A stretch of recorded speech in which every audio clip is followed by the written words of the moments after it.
the History Bards podcast today. I'm host Dee Marley, along with my co-host Michael Zucker. Hi, He's everyone. the author of the Eisenhower Chronicles, and we are welcoming historical fiction author, also historical fantasy author, Catherine Douglas to the show today. Catherine has been writing since the third grade and has always been an avid reader and writer of historical fiction, fantasy, and some sci-fi. White Raven is her first venture into publishing, and it's the first book in a series that merges her love of history and fantasy together, creating rich narratives of a wide variety of characters. When not writing, she's either cooking or making plans for a room dedicated to the care of her succulents, which we would love to know about. I've got one I'm struggling to keep alive right now. Are you? So. Well, how are you doing today? A little bit nervous, but it's so far fun. so good. It's fine. I'm sure you'll do fine. We're so glad to have you on the show today. And to get this interview started, we would love to know more about this combination that you've done between the historical fiction and fantasy.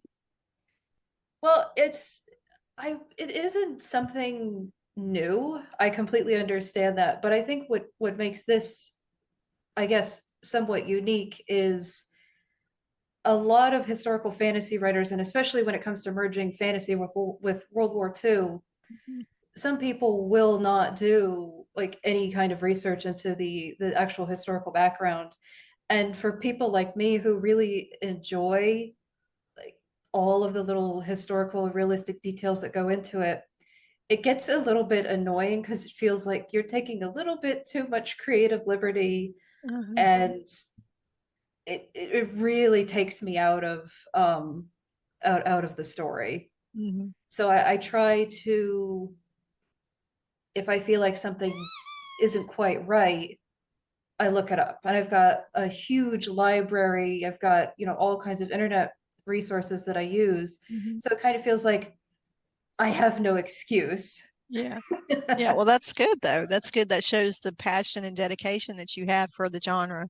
That's very commendable. So can you tell us a little bit more about the story itself?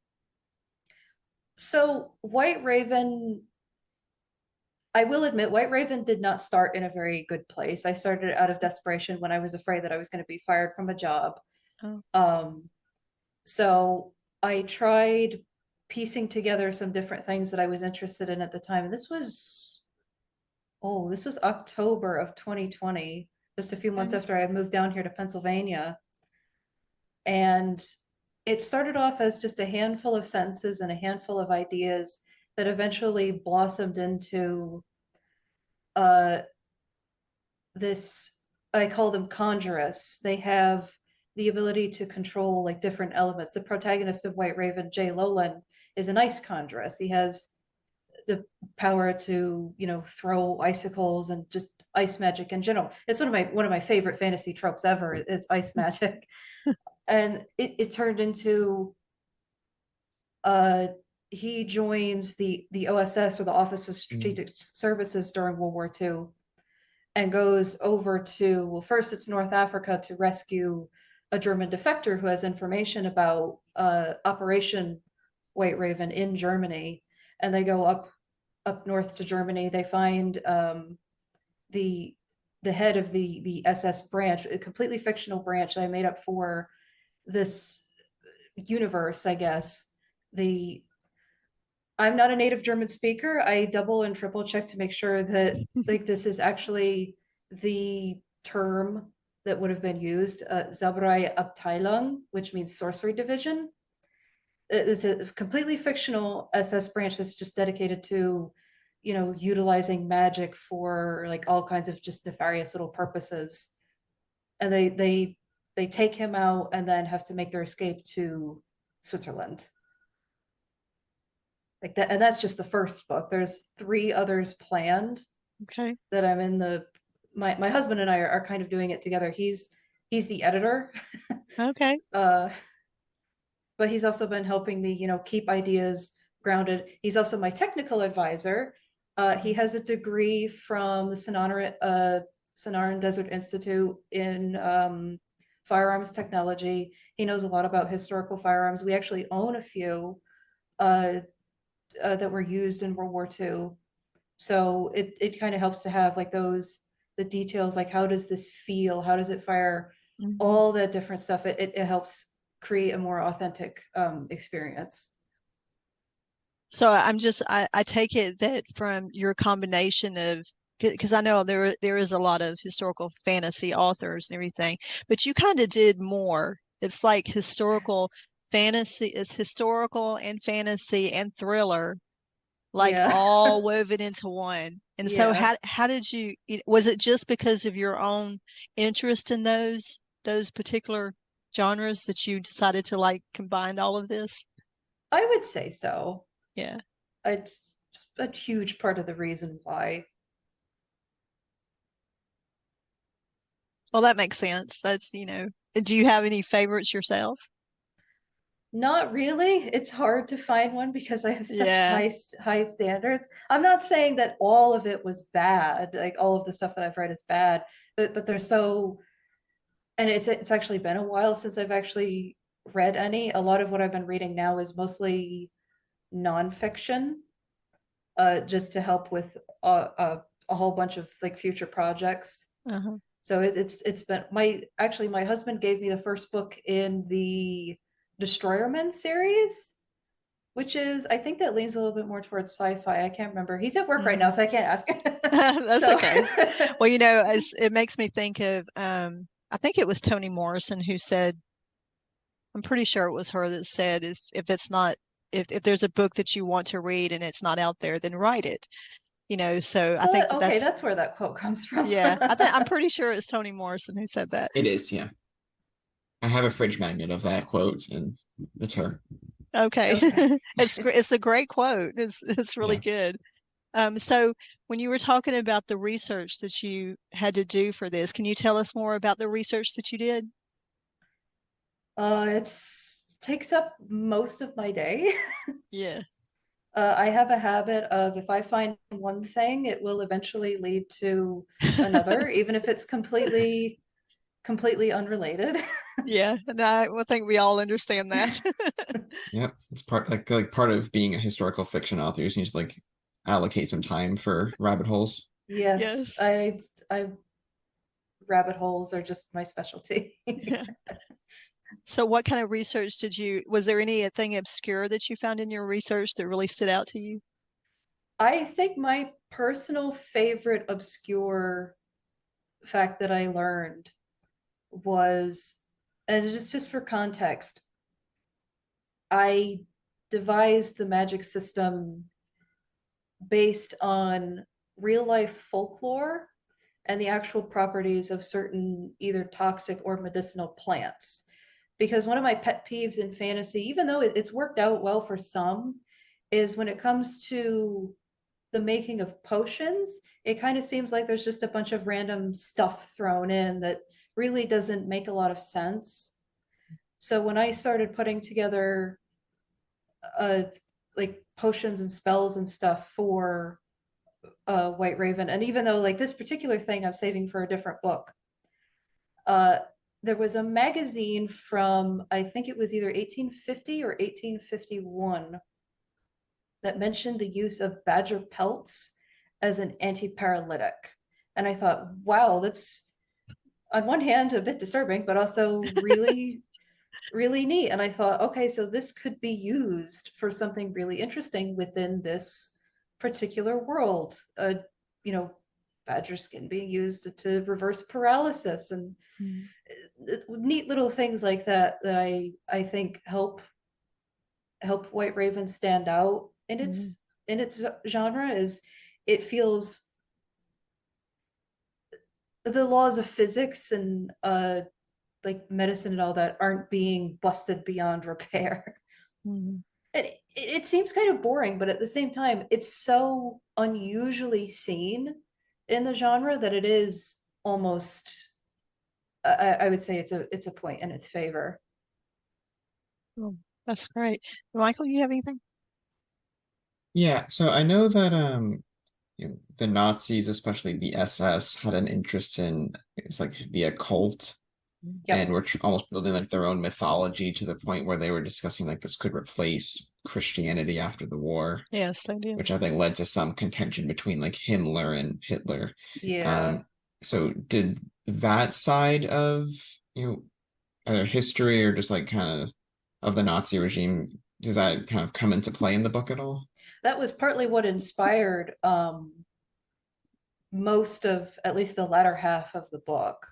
I know there's a lot of what they researched doesn't come into play with White Raven because what the system of magic in White Raven is completely different to most other fantasy systems, to where the folklore behind it might be a little bit different, where most of it is completely original, but there is a lot of like real life stuff that does come into play. The I have notes written down somewhere for the Death's Head rings that I would like to use in a future book. Castle, I believe it's pronounced Vibblesburg, where they had like all of they were going to have like all their creepy rituals there. That plays a central role in, I don't remember if I think I did mention it in White Raven, but I also have it in like tons of different notes for future entries, that's kind of like a major site Mhm. for uh for the SS, because I know it was a real, like, that was supposed to be uh where they would have all of their stuff post-war, and then that just never came to fruition. Yeah. I know what you're talking about the rings, because whenever I did my research for Starcrossed, I used the symbology of the rings and the different symbols on the rings and what they meant. Yeah. That's really, really interesting in history. So can you, we would love for our listeners to hear one of your favorite passages or quotes from the book. Can you share that with us? I was talking about that with my husband this morning, uh, about a favorite passage, and we went over it, and I couldn't find anything that I remembered enjoying particularly well. I mean, I've got one character, Lester Halcombe, who's a kind of a smart aleck, and he does have a couple of memorable lines that I'm kind of struggling to find. I don't want to flip through the whole book. I don't think we That's have okay. time. That's okay.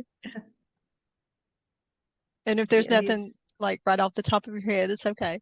no, I do have the physical copyright, but yeah, I can't think of anything off the top That's of my okay. head. That's completely okay. So, in writing this book, what's something that was extremely difficult for you or challenging? Oh, I'd say the whole process was a bit of a challenge. There is one real figure who does appear during the North African sequence, and that's uh, Field Marshal Rommel, the Desert Fox, and Yeah. he's always been a bit of a fascinating person for me to study, and it went from this could be a really neat cameo to I had to start doing a ton of research on the side just to make sure that I nailed his voice. Mhm. And that was difficult because when it comes to like writing real people, any real people, I feel like some level of care has to go into it, because Yes, you understand, like, this isn't a character you've created. You right. have to be somewhat respectful of the fact that they actually, lived and died, decades before your time, and a lot of them do still have descendants who could very well come across this, and it doesn't I don't want to, because I've seen instances of real people being used in fiction before where it comes across as tasteless in a way, and that being able to write Rommel accurately, or as accurately as we're ever going to get, was difficult. But at the same time, once I started, nailing that process of, okay, what if this, that, the other thing happened, and I just gradually started to feel a bit more confident in that, to where I wouldn't say it's almost second nature, because it's not like writing a character that you've come up with, and I'm still like constantly learning and reading, like, okay, all of these letters and reports and all of that fun stuff. I think there's a couple of books on my wish list actually that I've hinted to my husband, like, Christmas present, please. so so and Oh, he's been super good about all that. He was actually the one who suggested expanding his role beyond like just a neat little cameo that any historians in the audience can kind of, geek out over. yeah. I think we've talked about that, haven't we, Michael? About having taken care of like historical figures, because you wrote about Eisenhower, and about to write about, or you are writing about John Adams. So like taking care, there's a certain kind of you want to be true to them. And I think that's what you were saying too, right, Catherine? Yes. That you want to be true to their voice. Is that how you Yes. feel too, Michael? About Yeah, true to them. I think capturing kind of like the core of the person and the voice of the person is the most important thing. Because I mean, it's historical fiction, liberties are going to be taken as far as like certain actions or whatever, but like Mm-hmm.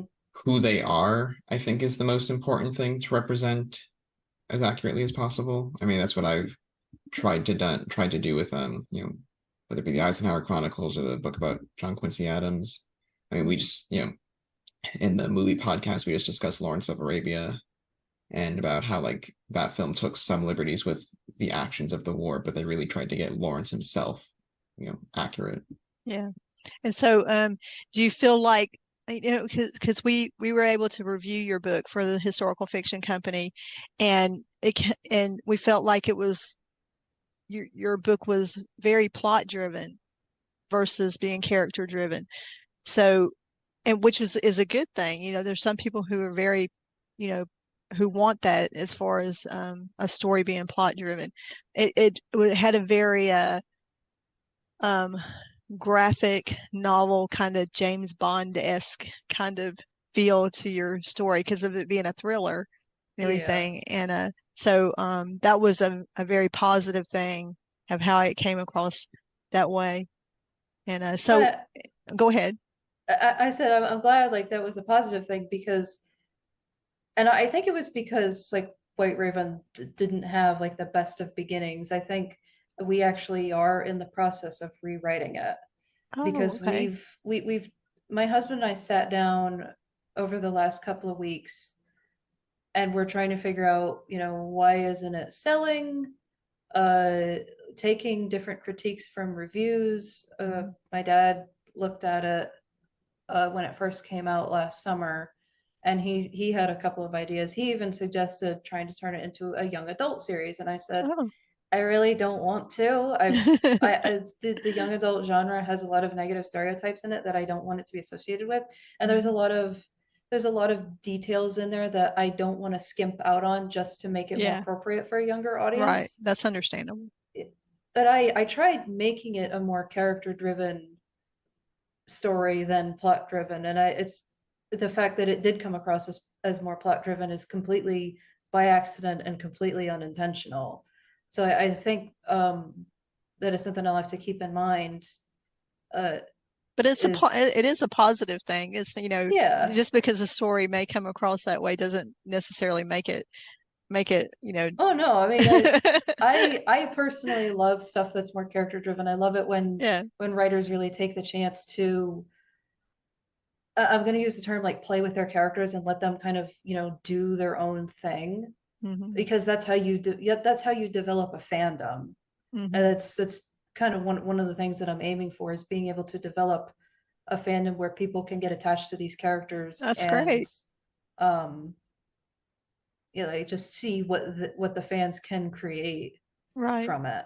So that kind of leads into like, can you tell us more about what's coming up for your character for your series? Yes, like I mentioned before, we are in the process of rewriting White Raven entirely and trying to address some of the stuff that's been brought up in various reviews, including yours, stuff that stuff that my dad has said, stuff that my husband has said, because he really wasn't that interested in it. It's not really one of, like, fantasy in general isn't one of his favorite genres, but he does love Mhm. like the historical part, and he's been like I said, he's kind of the technical advisor. Mhm. But we are rewriting it, and then after that we're gonna finally move on to like the sequel and um the two others that are planned after that. uh I don't think this is a spoiler, simply because like we've known about this for 80 years. The sequel title, right now its title is Silver Lining. That does involve the July 20th, 1944 bomb plot against Hitler, Okay. and the strafing of Rommel's staff car where he was injured. That's two major events that will be covered in the second book. Okay. Well, great. That sounds exciting. So when should your fans expect that? I'm hoping in less than 2 years. Okay. As like long as no major snags come along, I'm hoping less than 2 years.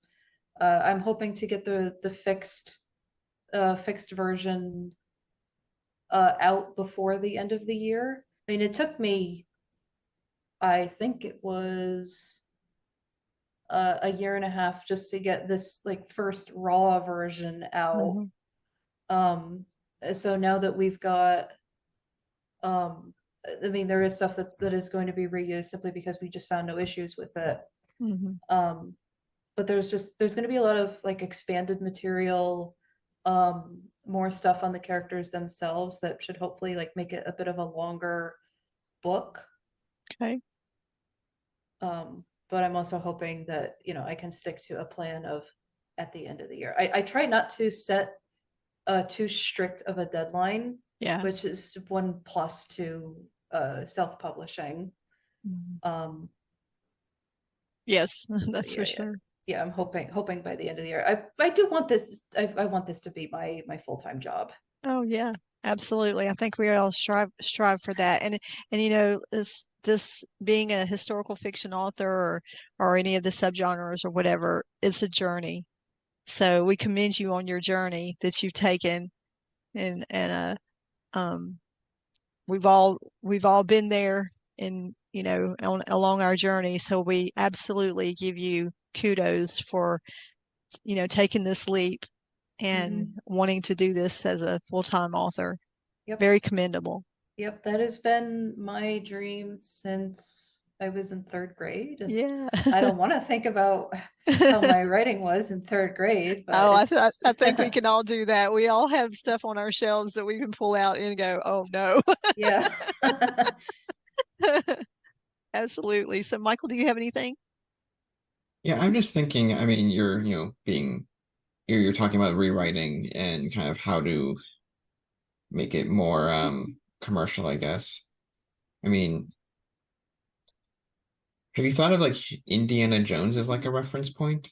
Actually, that was part of the inspiration to the original. Yes, yes. I can Yeah, see that. I because can like that would definitely because see that's that. Yeah. that's like an adventure fantasy type of Yeah. concept within Yeah. World War II and the Cold War. So it's I don't know. I think we kind of framed in that type of context. I can see that being Mhm. having commercial potential.